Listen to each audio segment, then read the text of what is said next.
Vou estar lendo lá em Eclesiastes, no capítulo 9.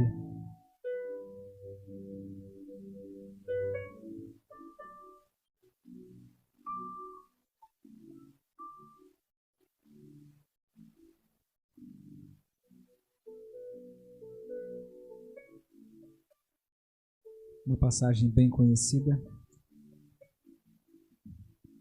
Alguns dias atrás a gente estava numa comemoração lá na casa do irmão Eusébio, e ele começou a falar para mim a respeito da brevidade da vida, né? A respeito da idade que ele tem hoje e de tudo que ele já viveu.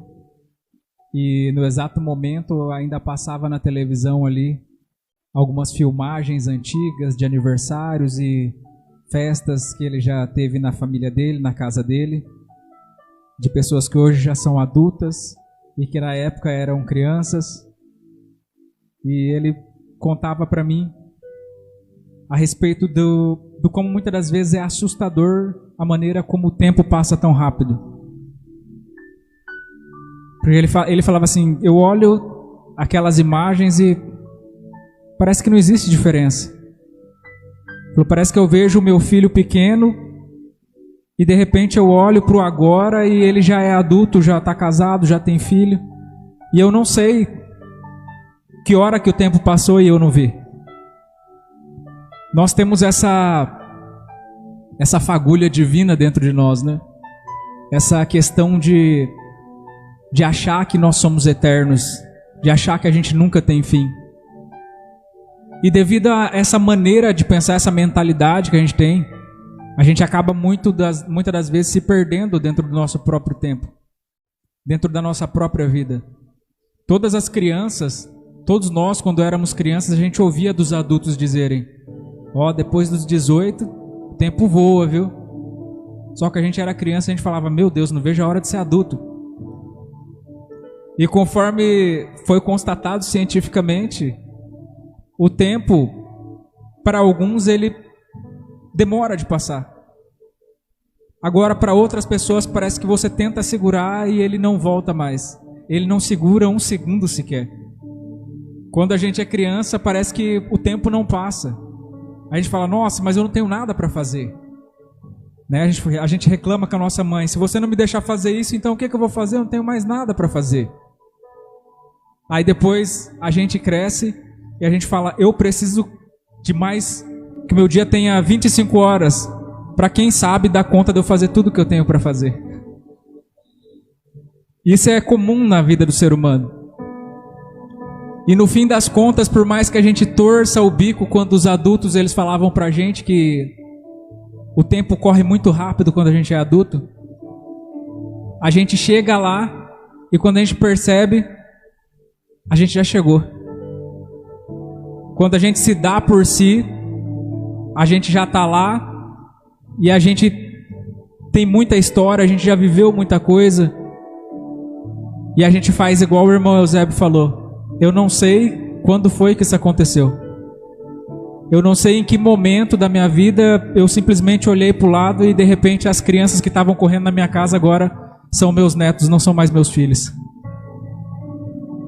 Isso nos faz pensar a respeito dessa necessidade que a gente tem, a respeito da gente aproveitar os nossos dias.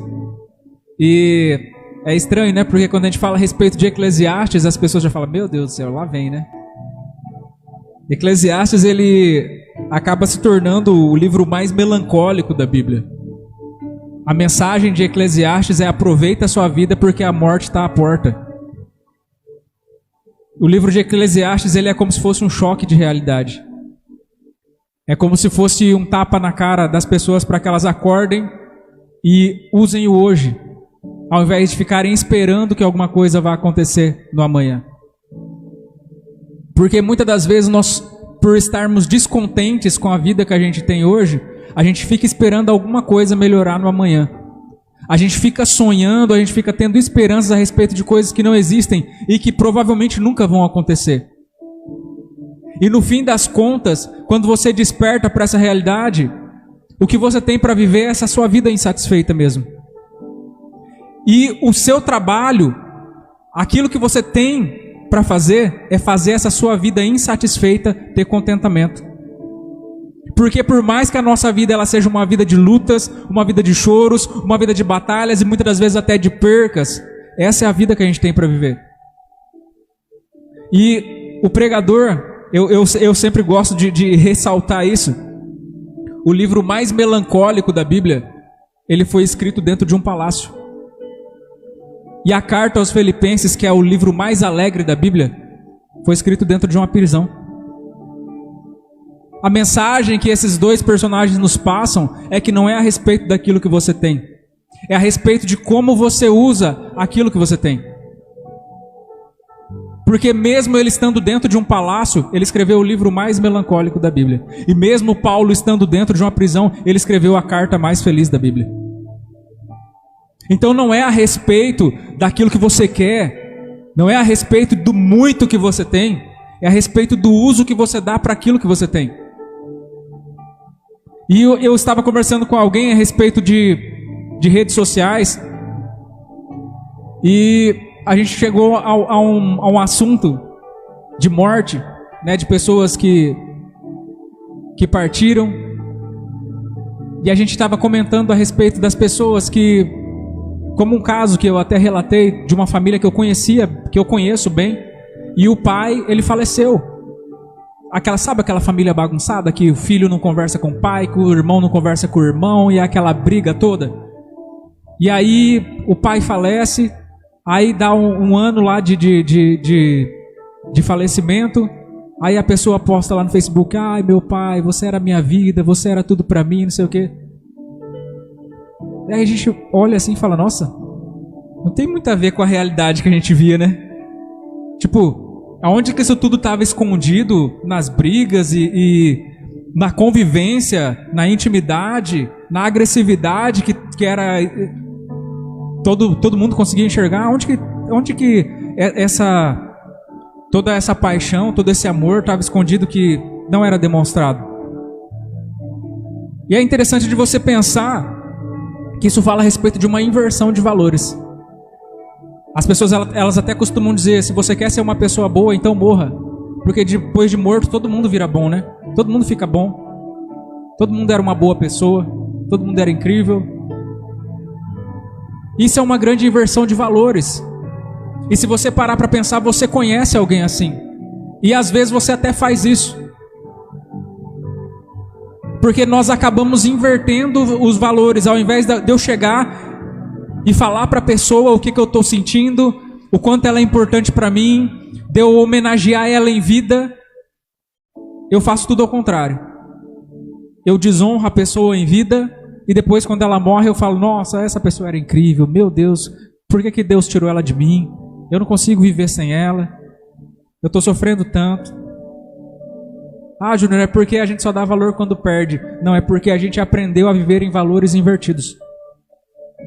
Eu vou estar lendo lá em Eclesiastes, no capítulo 9, só o verso 10. Fala assim, ó: tudo quanto te vier à mão para realizar, faze-o com o melhor das suas forças. Porquanto, para a sepultura, para onde você vai, não há atividade, trabalho, reflexão, planos, conhecimento, saber, nem nada. Tudo quanto te vier à mão, faça com o melhor das suas forças. Eu quero dividir esse verso em 3 partes, para que a gente consiga absorver, pelo menos no pouco de tempo que a gente tem aqui, algumas intenções que o autor ele tem de nos falar a respeito disso. Ele fala a respeito de você abraçar tudo aquilo que te vier à mão. E é interessante você pensar a respeito dessa questão de fazer tudo aquilo que te vier à mão, porque quando ele fala a respeito de fazer tudo, ele está falando inclusive de muitas das vezes você se dispor em fazer coisas que você não está interessado em fazer. Muitas das vezes aquilo que te vem à mão não é aquilo que você estava querendo, não era aquilo que você tanto programou, não é aquilo que você tanto buscou, mas é aquilo que te veio. Não é o sonho da sua vida, mas é tipo o que tem para hoje. Ele está falando a respeito de oportunidades. E quando se fala a respeito de oportunidade, muitas das vezes a gente tem uma mentalidade um pouco defasada a respeito disso. Uma oportunidade não é você estar no lugar certo, na hora certa, fazendo a coisa certa. A oportunidade é você conseguir enxergar na normalidade o extraordinário.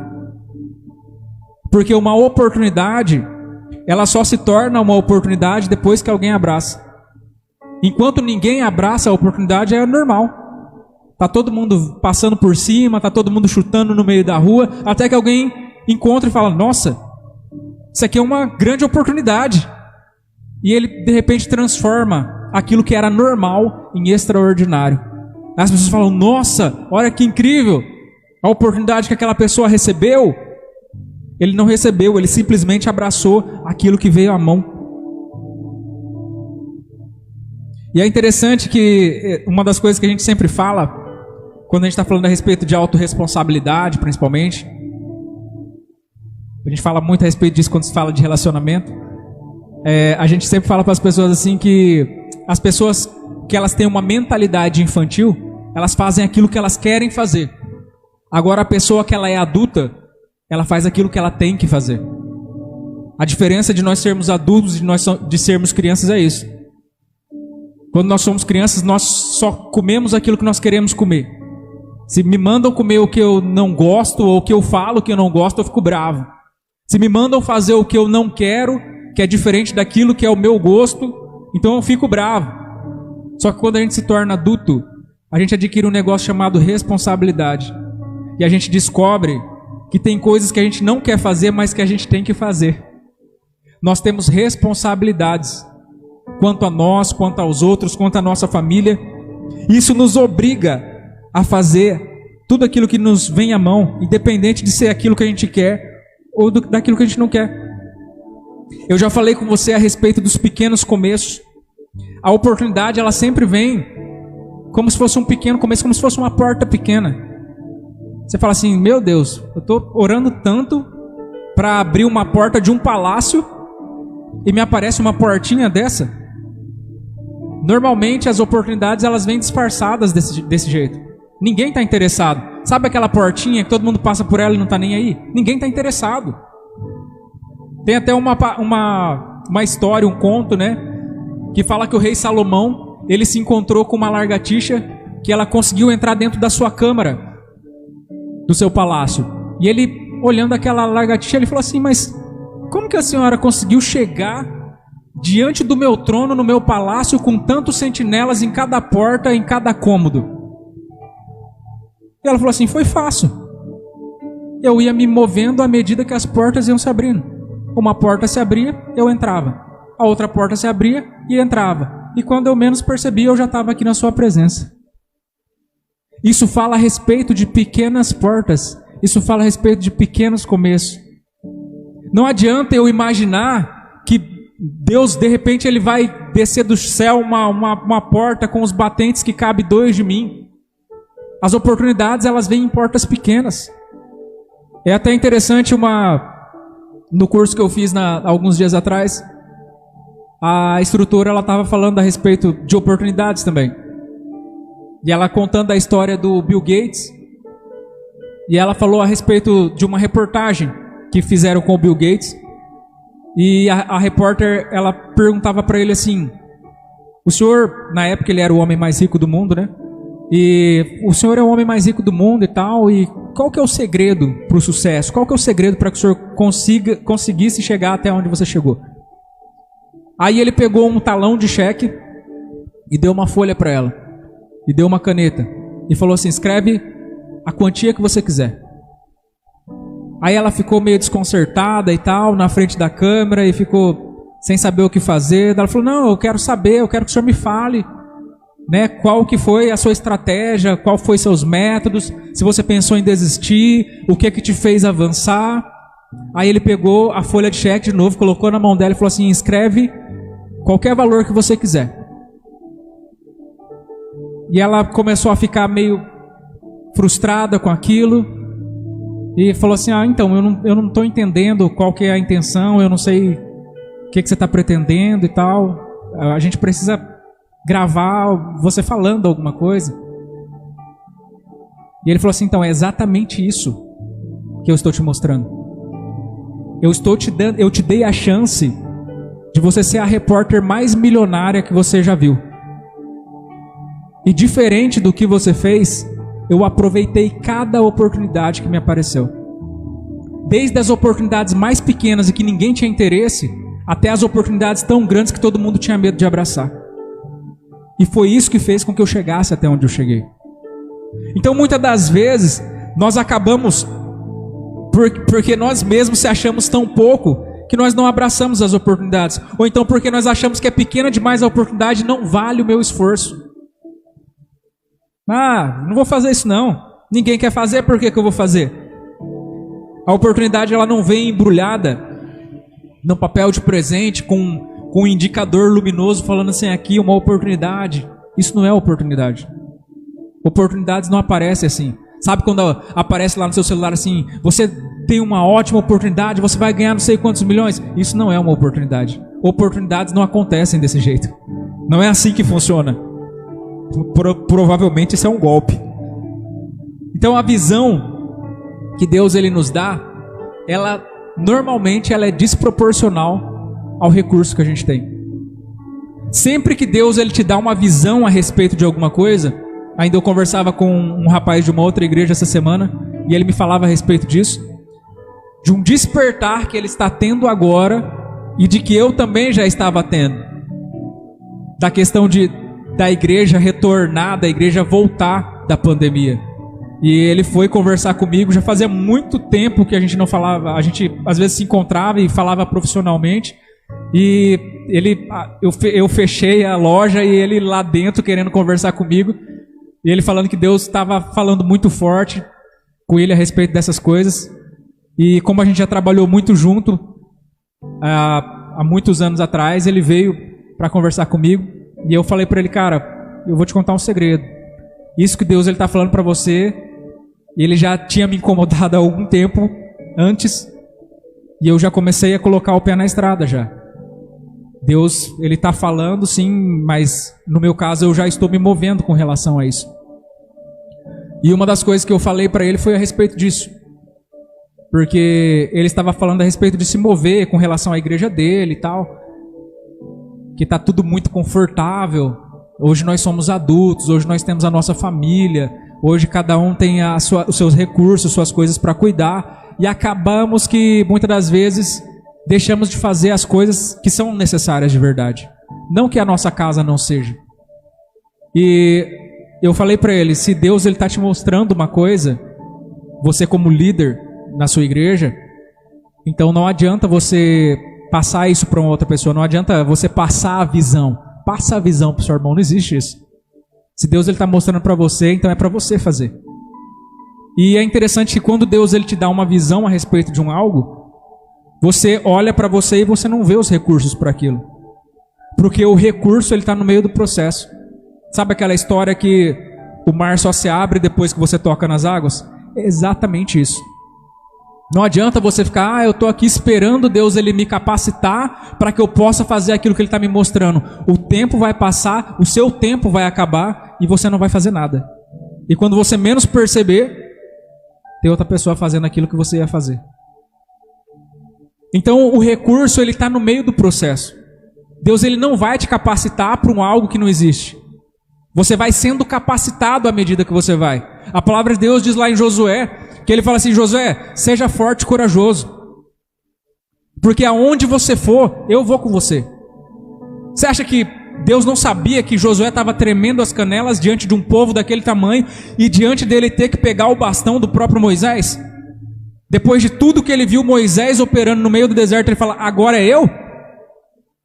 Você acha que ele não estava morrendo de medo e falando, não tem outra opção? Deus falou assim, só seja forte e corajoso, porque eu me responsabilizo por aquilo que eu envio. E se eu estou te mandando ir, você é responsabilidade minha. É a respeito disso que fala o recurso de Deus. A visão ela é sempre desproporcional ao recurso que a gente tem no momento. Outra coisa que nós precisamos pegar aqui desse verso é a questão de não deixar para amanhã. Ele fala assim, porque na sepultura, para onde você vai?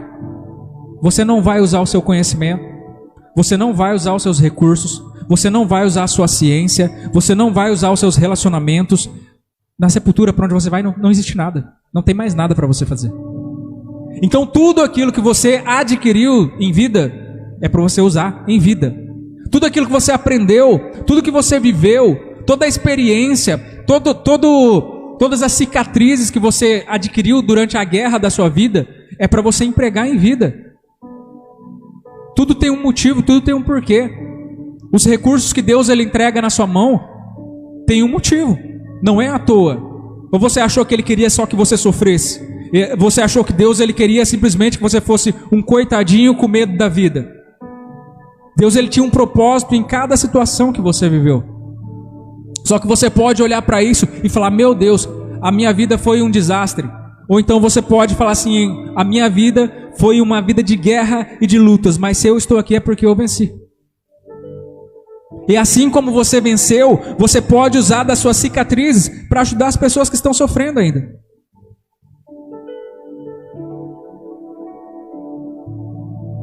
Não deixar para amanhã.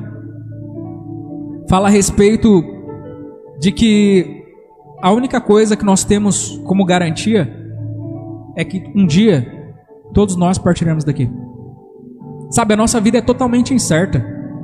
Hoje nós estamos aqui, amanhã nós não sabemos. Tem dia que a gente está bem e de repente no outro dia a gente acorda mal. A nossa vida ela é totalmente de incertezas e se engana quem pensa que pode controlá-la. A única coisa que o pregador ele nos fala aqui é a única garantia, a única certeza que você pode ter na sua vida é que a morte está à porta. E o que você está fazendo? O que você tem feito com essas oportunidades que você tem tido? O que você tem feito com o ministério que Deus ele tem colocado na sua mão? Eu acho interessante que eu falo principalmente a respeito de mim. Muitas pessoas, elas vivem esperando um dia especial. Quando isso acontecer, quando foi esse dia. E nós não paramos para pensar que hoje já é um dia especial. Conforme eu sempre digo, hoje é um bom dia para viver um milagre. Hoje é um dia incrível para você viver um dia incrível.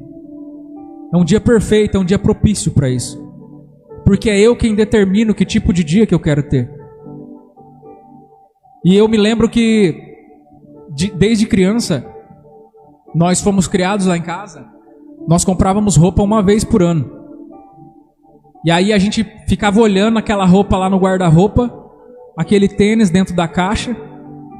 Só que a minha mãe falava assim, não pode usar, hein? Só vai usar no Natal. Eu falava, meu Deus do céu, né? Que situação. E isso me ensinou a viver uma vida esperando o dia especial. Para tudo na vida eu sempre guardava para amanhã. Eu sempre ficava pensando assim, não, vou guardar para ocasião especial. Eu me lembro que uma vez eu estava namorando com a Esther e a Esther me deu uma camiseta. E ela me deu a camiseta, eu falei, ok, beleza, gostei. E guardei, é claro, de especial, né? E aí ela passava tempo, passava meses, e ela falava assim, cadê a camiseta que eu te dei? Eu falei assim, tá guardada. Mas você não vai usar? Não, eu tô esperando um dia especial para me usar. Vou usar a qualquer hora, qualquer dia. Ela falava, que isso, menino? Eu comprei, eu te dei para você usar. E eu ficava com isso na cabeça. Não, quando for um dia especial eu vou usar. E a Esther quebrou muito essa escassez, essa cultura de escassez que eu vivi. Porque a Esther ela me ensinou a viver o hoje. Ela me ensinou a viver o agora. É claro que eu consegui equilibrar um pouco o lado dela. Porque se deixasse ela queria viver o agora, tudo agora, né? Só que eu equilibrei, com a minha escassez eu acabei equilibrando o lado dela.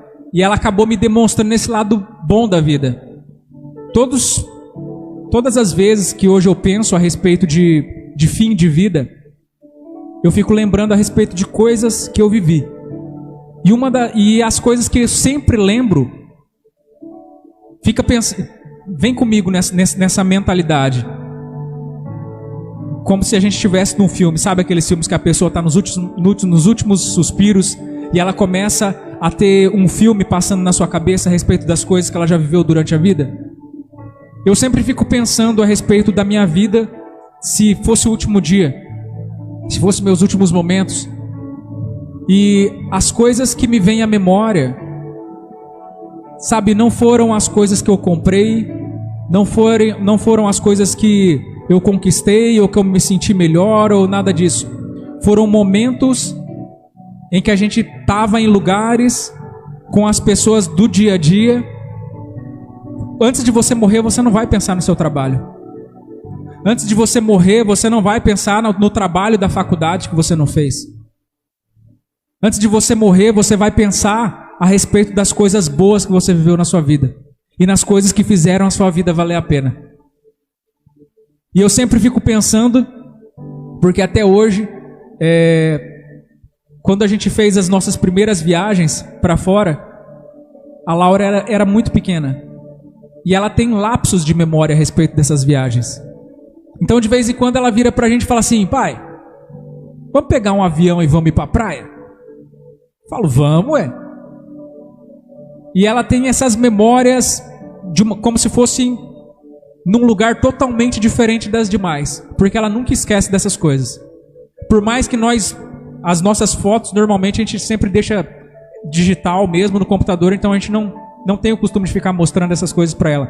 Só que ela guardou na memória de uma tal forma os momentos em que a família estava unida, em que a gente não estava trabalhando, em que ela não estava na escola e que a gente estava junto fazendo alguma coisa à toa. Vamos no zoológico? Vamos fazer igual aquele dia a gente fez? E essas são as coisas que marcaram a vida dela. E nós, como adultos, nós continuamos tendo esse mesmo sistema de informações. Antes de qualquer coisa ruim que pudesse acontecer na sua vida, ou de qualquer possibilidade, a gente sempre vai ter essas informações, essas memórias na superfície da nossa mente. Como se fosse valeu a pena. Por mais que, se você parar para pensar, os seus dias são mais de trabalho duro, são mais de dificuldades, de resolução de problema, uma memória de uma coisa que valeu a pena já faz todo esse esforço, toda essa luta, todo o choro, toda a dificuldade também vale a pena. Então, muitas das vezes, isso é uma experiência minha, de usar roupa nova no Natal. Mas fala pra mim que lá na sua casa você não tem um monte de louça guardada lá e fala assim: não, essa louça aqui é só para quando vier visita. Essa toalha de mesa é só para quando vier não sei quem. Não, isso aqui eu só vou usar quando o fulano de tal aparecer. Isso é uma coisa muito comum, sabe? As pessoas... Eu lembro que a gente usava as roupas velhas dentro de casa, e quando eu falo velhas, não é velhas de muito usada, é velhas de tipo furada, de tipo que é para jogar fora, entendeu? Ah, roupa furada é para dormir, roupa rasgada é para usar dentro de casa. Gente, isso é o cúmulo da pobreza. Você ter roupas que dá para você usar e você tá usando trapos porque você tá dentro de casa. Isso é o cúmulo da pobreza. Ah, deixa mofar no guarda-roupa o que tá bom e vamos usar os trapos. Sabe, muitas das vezes a gente vive uma vida que não faz o mínimo sentido. Você já parou para pensar a respeito disso? Você dorme com a sua esposa e no outro dia você acorda e olha a cara do vereador que está na camisa dela. Não faz o mínimo sentido. Porque isso acaba gerando em nós uma outra cultura. Uma cultura de uma incontinência familiar, onde a gente acaba mais priorizando os que são de fora do que aqueles que são de dentro. Porque pro de fora eu dou o melhor. Quando ele vem na minha casa, eu coloco os melhores talheres, todo mundo se veste, tudo alinhadinho, todo mundo bonitinho, até tomar banho. Agora, quando é para fazer um almoço só entre nós aqui de casa, aí a gente pega os talheres tudo quebrado, não tem nem cabo para segurar, né? Aquele talher que pega arroz que tá faltando o cabo, que só pega o toquinho. Qual que é a mentalidade? Vocês riem porque vocês fazem isso, né? Qual que é a mentalidade que está sendo gerada na cabeça de uma criança que é criada num lar desse? A mentalidade de que pro que é de fora eu dou o meu melhor, mas para os que são de casa eu posso dar o meu resto. Sabe aquela história do Elias lá? Vive do resto? Não é isso, viver do resto não é isso. Só que é isso que nós temos vivido.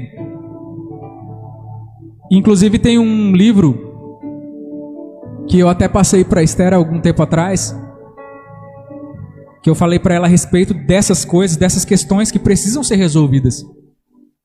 Porque pode ser que ontem, que na sua infância, que há anos atrás, você era paupérrimo e realmente você tinha que usar os restos, as coisas quebradas mesmo. Pode ser que isso era uma realidade para você. Mas hoje, gente, uma pessoa que trabalha, né, uma família estruturada, uma família que tem casa própria, ou que pelo menos consegue pagar o seu aluguel, isso é totalmente desnecessário. Entende? É você arrastar o Egito para dentro de Canaã. Você está vivendo como escravo, quando Deus ele te colocou para ser dono da terra. Isso acaba gerando essa mentalidade para esses filhos.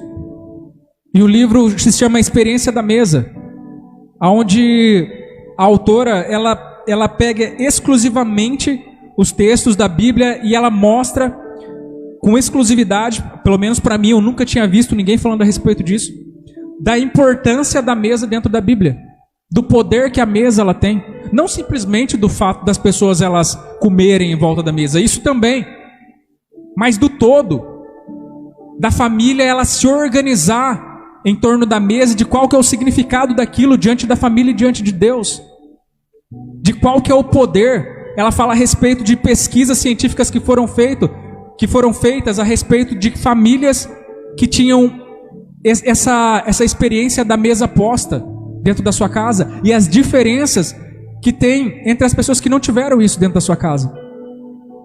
E alguns dias eu preguei a respeito de alguma coisa parecida, onde eu falei a respeito da novidade do tempo moderno que nós temos vivido. Porque antigamente tinha copa, né, dentro das casas. A copa era o lugar de jantar. Aí depois a copa foi anulada e aí o pessoal jantava dentro da cozinha. Aí hoje em dia tem a cozinha americana que é só para cozinhar e vamos todo mundo comer na frente do sofá. Porque cada vez mais nós temos exterminado aquilo que faz a diferença. E ela fala exclusivamente, se eu não me engano é Dev Titus, que chama a autora, ela fala exclusivamente a respeito desse poder da mesa posta dentro de uma casa de família. Imagina você, esposa, você mãe, você preparar uma mesa. Nossa, quem que vai vir de fora para jantar aqui? A gente mesmo. Por que você faz isso? Porque vocês são importantes. Porque você é importante para mim e eu sou importante para você. Essa que é a questão da mesa posta. Inclusive ela fala a respeito da modernidade. Em algum dos trechos ela fala que hoje em dia as crianças elas já não comem mais na mesa. E as pessoas tratam as crianças como se elas fossem um cachorro, né? A mãe está ali comendo na mesa, aí a criança está andando para lá e para cá com o celular na mão, aí a criança vai lá e come, aí depois sai andando pela casa, aí depois vai lá e come de novo. Ela fala assim, tá parecendo que está alimentando um cachorro. É dessa forma que nós temos criado a mentalidade de filhos nos dias de hoje. Não tem diferença nenhuma da maneira como nós tratamos os pets. Ela fala a respeito de uma experiência. O marido dela é um pastor e ele tinha um trabalho num presídio e ele evangelizou um homem ali dentro do presídio, que esse homem virou seu braço direito. E quando esse homem saiu do presídio, ele não tinha para onde ir. E ela falou que o marido trouxe esse homem para casa dela. E quando ele chegou, no primeiro dia que ele chegou ali e foi ter a primeira refeição, ele ela chamou ele para sentar e ele ofereceu uma resistência. E ela chamou mais uma vez. Aí com muita dificuldade ele veio, como se ele não se sentisse merecedor. E quando ela olhou para ele, ele estava com os olhos cheios de lágrima. E ela falou assim, é incrível, porque era um brutamontes, um homem enorme, presidiário, cheio de tatuagem. E ela falou assim, eu olhei, aquele homem estava com os olhos cheios de lágrima. Ela falou assim, tem alguma coisa errada? Né? Eu falei alguma coisa? Ele falou assim, não, é que eu nunca tive isso. Ela falou assim, você nunca teve uma mesa? Ele falou assim, não, eu já tive uma mesa. Eu nunca tive isso. Eu nunca tive a família na mesa. E eu me sinto como se vocês me dessem a oportunidade de fazer parte da família de vocês com isso. É como se eles estivessem inaugurando algo que aquele cara nunca viveu. E muito forte pode ser que tudo isso tenha relação com a vida que ele viveu. A falta que ele teve a ver com a maneira como ele encontrou de viver a vida dele. Então é uma indicação, não só para mulheres, é muito válido para homens também. O livro que chama Experiência da Mesa, inclusive tem muitos seminários que as igrejas fazem a respeito desse livro. E a terceira coisa que eu quero falar a respeito desse versículo, nosso horário já estourou aqui, então eu já vou direto para os finalmente, recebe a sua paga hoje.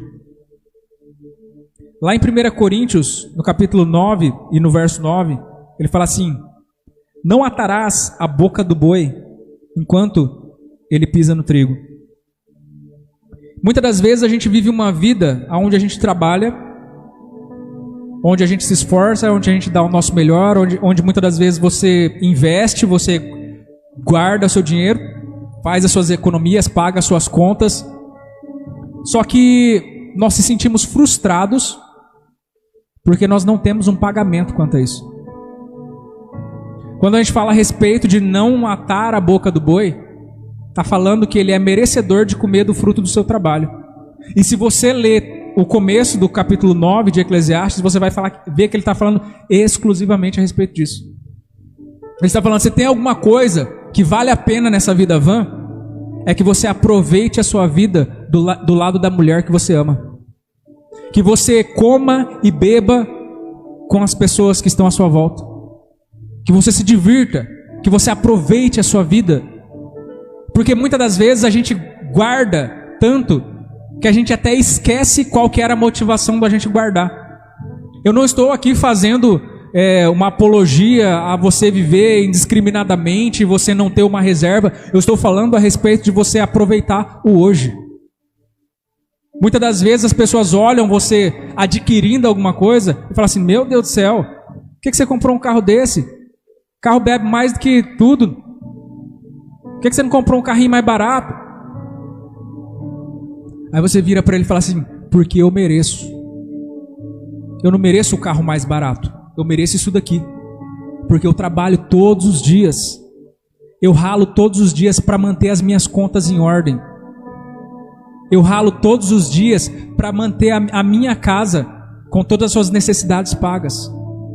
Então, se eu adquiro isso, é porque isso é o mínimo que eu mereço. Nós precisamos aprender a valorizar o nosso próprio esforço. Nós precisamos aprender a não viver segundo aquilo que as pessoas elas falam ou deixam de falar a nosso respeito. Porque se você fizer, as pessoas vão falar. Mas se você não fizer, elas vão falar do mesmo jeito. Então, se você for viver uma vida baseada naquilo que as pessoas pensam, você não vai viver uma vida. Aprenda a se pagar daquilo que você faz. Inclusive, se você for ler livros a respeito de finanças, eles vão falar a respeito disso. Separe lá o seu dinheiro do investimento, separe o seu dinheiro das contas, mas tenha o dinheiro que você vai usar do seu próprio pagamento. Para que você consiga comprar aquilo que você quer, aquilo que você gosta, para que você possa manter aquele padrão que você gosta. Para que você não precise se esvaziar de tudo e viver uma vida se negando. Recebe a sua paga hoje, porque você merece. Ele termina falando assim, faça conforme a sua força. Porque nós precisamos ser equilibrados. O perfeito, ele é ideal, mas o feito, ele é real. Todos nós queremos fazer o perfeito. Só que o perfeito, muitas das vezes, é simplesmente um ideal que nunca vai acontecer. O que nós temos para hoje? O que nós temos para hoje é o real. O que dá para mim fazer com o recurso que eu tenho agora? É isso que é a realidade que eu tenho para viver. Se eu for ficar esperando para viver o meu ideal de perfeição, provavelmente eu nunca vou viver. Você vai viver uma vida de procrastinação. Falando, não, eu estou esperando. Não, quando eu conseguir. Não, quando chegar. E nunca vai acontecer. O perfeito, ele é ideal, mas o feito, ele é real. Quando você lembra lá de Gideão, o anjo ele chega e fala assim, Gideão, você que se acha um covarde, o menor da casa do seu pai, das tribos de Israel, e de todo Israel e do planeta inteiro, o pior dos piores, escondido, vai nessa sua força. Talvez o que Gideão esperava era tipo, tô te dando um punhado de força, né? Tô te dando porção dobrada do meu espírito para fazer. Não, vai nessa sua força. Sabe, Deus, ele não anula a nossa realidade. Ele não anula as nossas necessidades e as nossas faltas. Muito pelo contrário, Ele usa as nossas faltas ao nosso favor. Ele fala, vai nessa sua força. O que você tem? Só tem isso daqui. Então usa o que você tem. Porque Ele te chamou sabendo que era só isso que você tinha. Ele não vai cobrar de você mais. Porque se Ele sabe que você tem isso e Ele te incumbe dessa missão, Ele sabe aquilo que você vai precisar. Ele sabe qual que é o recurso que vai ser necessário. Então vai nessa sua força.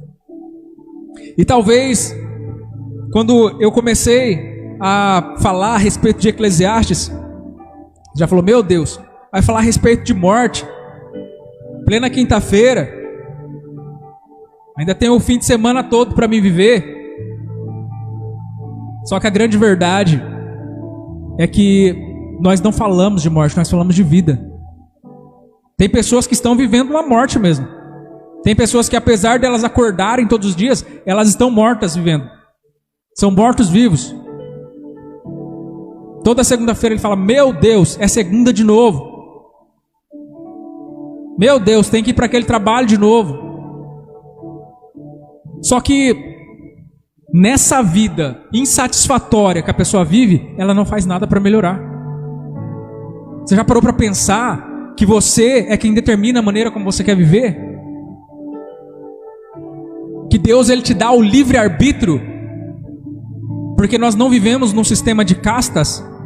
Ah, Júnior, eu nasci pobre. E se você continuar nessa mesma cultura, você vai morrer pobre. Só que Deus ele te dá liberdade para que você possa continuar pobre. Se você quer ser, pode ser. Não tem problema.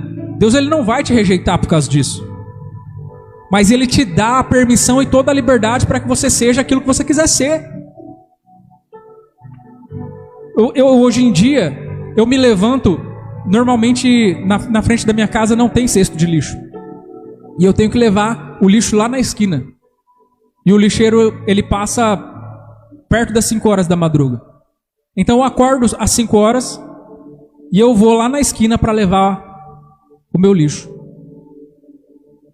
E é incrível, porque eu fico pensando nas minhas memórias antigas. Enquanto eu estou ali caminhando pela rua, naquela escuridão, todo mundo dormindo, e eu já comecei o meu dia. E sabe qual que é a maior felicidade que eu tenho de estar fazendo isso? Porque se eu olhar para uns 10 anos atrás, nesse mesmo horário, eu estava trabalhando dentro de uma fábrica. Totalmente insatisfeito. Estou pensando, meu Deus, quando o Senhor vai me tirar disso? Meu Deus, quando que vai fazer valer tudo aquilo que eu ralei na minha vida? Eu tinha um currículo assustador. Às vezes eu chegava nos lugares com meu currículo de 3 páginas e as pessoas falavam, você não vai querer trabalhar aqui? Eu falava, meu Deus, eu estou precisando de emprego. A pessoa falava assim, não, mas você não vai querer trabalhar aqui. Na hora que alguém te chamar para outro lugar, você vai sair daqui. Aqui paga muito pouco. E eu falava, meu Deus, eu estou precisando. E hoje, que a gente está do outro lado da moeda, a gente sabe que com o perdão da palavra, é uma grande idiotice você chegar numa entrevista de emprego e falar que você está precisando do serviço. Ninguém quer contratar alguém que está precisando de serviço. O empresário está procurando alguém que vai ajudar na necessidade da empresa dele. Ele não está querendo te contratar para te ajudar. Não é a respeito de você, é a respeito dele. E hoje eu fico olhando a liberdade de eu poder fazer o meu próprio tempo. Porque se antes eu acordava nesse horário obrigatoriamente para fazer uma coisa que eu não queria, hoje eu tenho a liberdade de acordar para fazer aquilo que eu quero. Você é quem determina a maneira como você vai viver a sua vida. Você quer viver igual todo mundo vive, com as mesmas decepções que todo mundo tem? Ou você quer fazer diferente e ser visto de uma forma diferente? O pregador, ele fala, só que poucos são os que ouvem. Eu gostaria que você ficasse de pé. Eu te peço perdão por estourar do tempo aqui.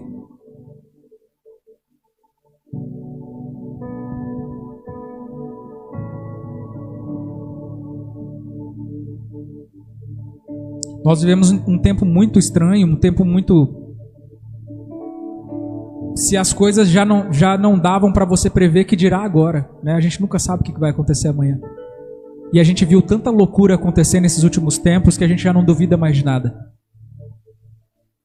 Imagina se há algum tempo atrás, se há 2 anos atrás, eu chegasse para você e falasse que a gasolina ia estar a R$7. Você falasse, tá doido. R$3 já é caro demais. Imagina tudo que a gente já viveu nos dias de hoje. É tipo, não tem limites. Vai fechar tudo. Vamos fechar todas as lojas, vamos fechar as cidades. Você já imaginou isso na sua vida? Nós vivemos coisas inimagináveis. E tudo pode acontecer. Só que nós não podemos ficar esperando as circunstâncias. O pastor começou cantando aqui: que eu te adorarei independente das circunstâncias. A nossa vida como cristãos, ela tem que ser uma vida como a de Abacuque, onde, como uma corça, eu ando por cima, não pisando no chão e naquilo que me dá firmamento segundo as circunstâncias e segundo o que o mundo nos traz, ou aquilo que o mundo me deixa ver, mas segundo o chamado e segundo a voz daquele que me chama. Foi isso que nós cantamos hoje aqui, eu e a Esther. A sua voz me chama sobre as águas. Não é sobre a terra, não é sobre o firmamento. É sobre as águas, é sobre o volátil, é sobre aquilo que não dá para você prever. É sobre aquilo que você não sabe como vai ser. Deus, ele não te chama para o seguro. Deus, ele te chama para a insegurança. Deus, ele não te chama para a sua zona de conforto, ele te chama para o novo. Espírito Santo de Deus, nós somos gratos a Ti, Pai, porque o Senhor tem reformado a nossa fé, o Senhor tem falado aos nossos corações. Eu te agradeço porque a Sua palavra, ela tem atingido a cada pessoa conforme a sua necessidade. Eu sei, Deus, que antes de mais nada o Senhor tem falado comigo, mas eu também sei, Deus, que o Senhor tem clamado, Pai amado, o Senhor tem falado em voz alta a respeito das necessidades desse tempo, a respeito das mudanças que nós precisamos viver no hoje, a respeito daquilo que o Senhor pretende para depois, mas que nós precisamos começar a executar agora. Eu te peço, Deus, que o Senhor esteja sondando os corações aqui nessa noite. Eu sei que tem muita vida insatisfeita.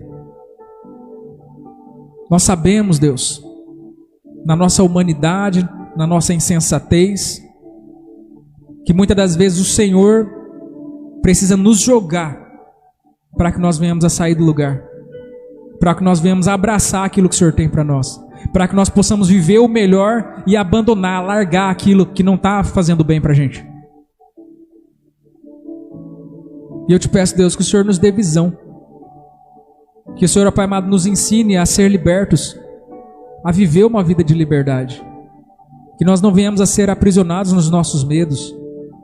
Que nós não venhamos a ser aprisionados, Pai amado, na nossa situação, nos nossos pecados, nos nossos delitos, nas nossas faltas. Que nós venhamos a se libertar, ó Pai amado, a ser libertos, a ser livres em Ti. Que nós aprendamos, ó Pai amado, a viver aquilo que o Senhor, ó Pai amado, tem trazido para nós. Que nós possamos acessar tudo aquilo, ó Pai amado, que o Senhor já conquistou, que o Senhor outorgou para cada um de nós. Que nós possamos andar sobre as águas, Deus. Que nós possamos viver aquilo que os outros não viveram. Que nós possamos ter uma experiência única e íntima contigo. Que nós não vivamos uma fé embasada naquilo que as pessoas fizeram ou falaram, mas que nós possamos falar igual o Jó falou. Antes eu só te conhecia de ouvir falar, mas hoje os meus olhos te veem. Que o Senhor, Pai amado, a cada dia seja mais real na nossa vida. Independente da nossa necessidade, independente da nossa situação, independente do nosso nível, Pai amado. Eu te peço, Deus, que nós possamos te perceber em cada tempo da nossa vida. Que nós possamos hoje olhar para trás e te ver, Pai amado, encaminhando as coisas para que nós chegássemos até aqui. Por mais que muitas das vezes nós passamos por coisas que nós não gostamos, que nós passamos por momentos que nós não queríamos, mas que nós possamos, Pai amado, ter essa visão aberta para enxergar, Pai amado, que tudo que nós vivemos, Pai amado, foi permissão do Senhor. E assim como o salmista diz, ó Pai, que mesmo nós passando pelas águas, mesmo passando pelo fogo, o Senhor sempre esteve conosco. E nós somos totalmente gratos a Ti por isso, Deus.